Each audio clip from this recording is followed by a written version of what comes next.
Hello అండి అందరికీ. నేను మీ పద్మప్రసాద్. జీవితంలో ఒక్కొక్కసారి ఒంటరిగా బతకమని భగవంతుడు నీ నుదిటి మీద రాసే ఉంచుతాడు. అదేదో భగవంతుడు నీ మీద కోపంతో కాదు చేసేది.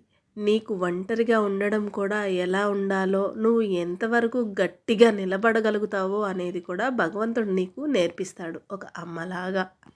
అది అర్థం కాక చాలామంది నన్ను అందరూ వదిలేశారు, ఆఖరికి నేను నమ్ముకున్న భగవంతుడు కూడా వదిలేశారని కోపంగా దేవుణ్ణి నిందించడం కానీ లేదా తనకు తానుగా ఏదైనా హాని చేసుకోవడం కానీ జరుగుతూ ఉంటుంది. ఎందుకండి మీకు అంత బాధ? భగవంతుడు ఎప్పుడు సదా మనకు తోడు ఉంటాడు. ఆయన లేనిదే సృష్టి అసలు లేనే లేదు. ఇది నేను గట్టిగా నమ్ముతానండి.